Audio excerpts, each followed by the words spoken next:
distinguished poets from various parts of India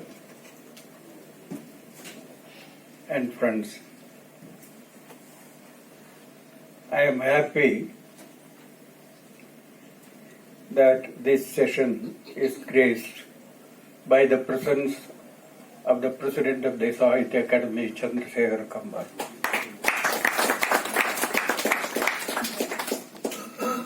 I am also happy to preside over this session in which all poets or women poets except myself.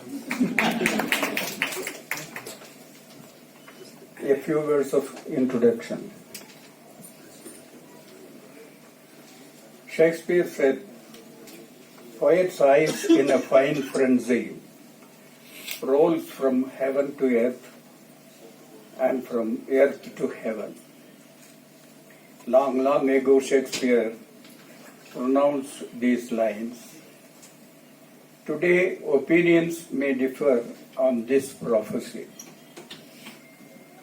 But the truth is that poetry has lost many a castles and forts it had held and yielded them to the onslaught of other genres of literature like novel and short stories. And yet poetry continues to have a notable role in shaping contemporary literature. This is true of the literature of all countries and more so India. The rich cultural, social and political trends and traditions of our society are reflected in our poetry and preserved as cumulative deposits in our languages for future generations. Modern Indian poetry unfolds itself into multiple themes, multiple forms and varied voices. Sentimentalism has given way to re-evaluation of much cherished values, experiments in language and style, and greater involvement in issues like environment, gender equality, subaltern concerns, and creation of new metaphors. Poetry represents the nation and its kaleidoscopic beauty of different cultures and subcultures. Indian poetry can be compared to a rainbow. As somebody put it, a rainbow by definition is made up of many colors. One color cannot be a rainbow. There never will be a monochromatic rainbow. Multilingual India presents multicultural literature. Variety is the space of Indian poetry, spice of Indian poetry and culture that contributes to the vitality of the totality of Indian thought and its development.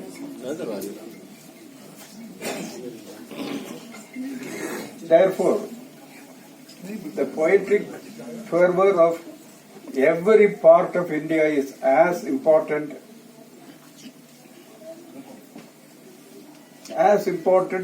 to our nation and our thought.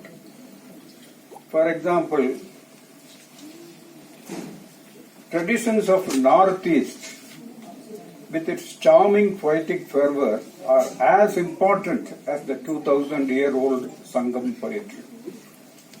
In this poetry reading session, we are going to enjoy the picturesque beauty of various languages of India, guarding their own identity, presenting a mosaic of our poetic traditions. The very purpose of the poetry reading session is to recognize and respect the multifaceted cultural traditions of India. Let me quote the lines of the great Malayalam poet Ayyappa Panikar in this context. A single wave is not an ocean. A single tree, not a forest. A single hue makes no rainbow, and a single note is no music. With these words of introduction, I want to present my own poetry before the other poets present their poems.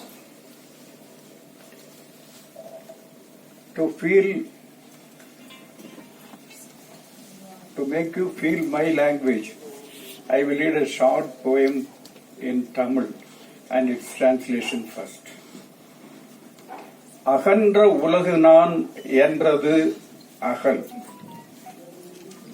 அழகிய உடல் நான் என்றது திரி, அசையும் உயிர் நான் என்றது சுடர்,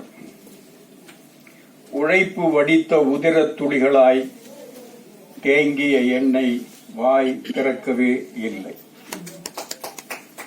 The poem's title is Silence. Wide world I am, said the lamp. Beautiful body I am, said the wick. Pulsating life I am, said the flame. The oil born out of toil, filling the lamp with sweat and blood, not a word it uttered. The second poem, I will read other two poems in English itself. The second poem is titled Meekness on Rebound. 11 a.m. The wild monkey of a manager throws the file at his face for no apparent reason, responds an anemic giggle. At that very moment, the Anglo-Indian devil Miss Ruby throws a good day sir with a mischievous twinkle and a sly smile, responds a thank you miss with pallid smile. A 11th round razor refuses to cooperate, appearing with a silver jubilee face. Employees union secretary comes, throws 100 rupees of tickets for sale for a union play, responds a limp handshake, shoes her. The 1 p.m. Meli opening the food packets surrounded by chattering horde. Somebody says, oh, special curd rice today too. Stinging taunt, response, a weak tackle, my ulcer, that is why. Tea time, office boy Aramudan breezes past indifferently. A tea for me too. Brother, entity of a supplicant, he mumbles about past overdues. Response, a deft footwork.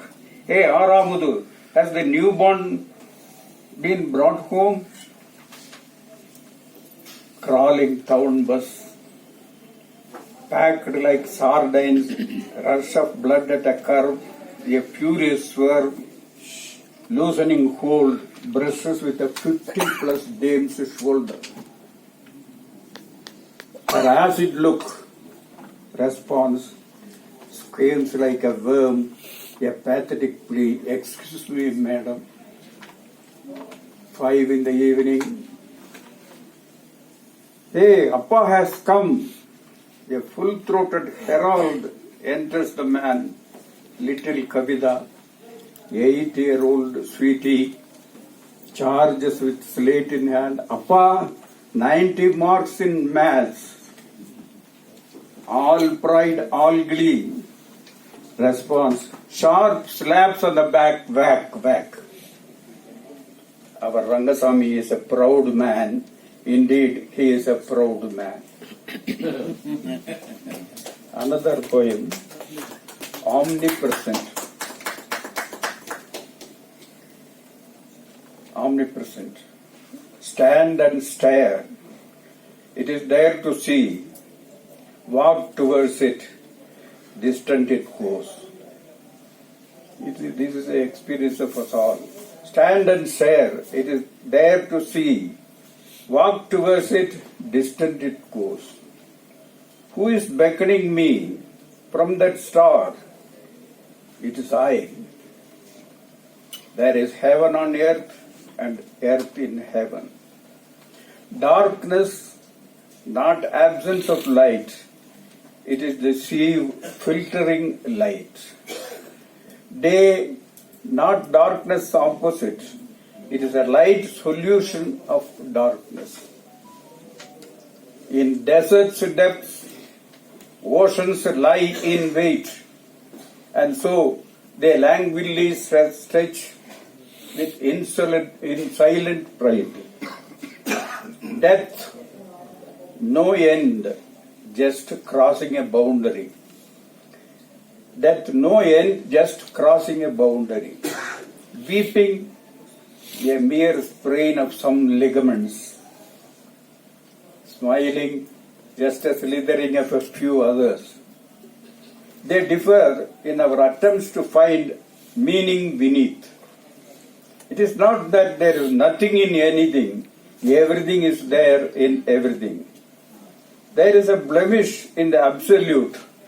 Blemish carries element of the absolute. To dissolve and dissolve and disappear.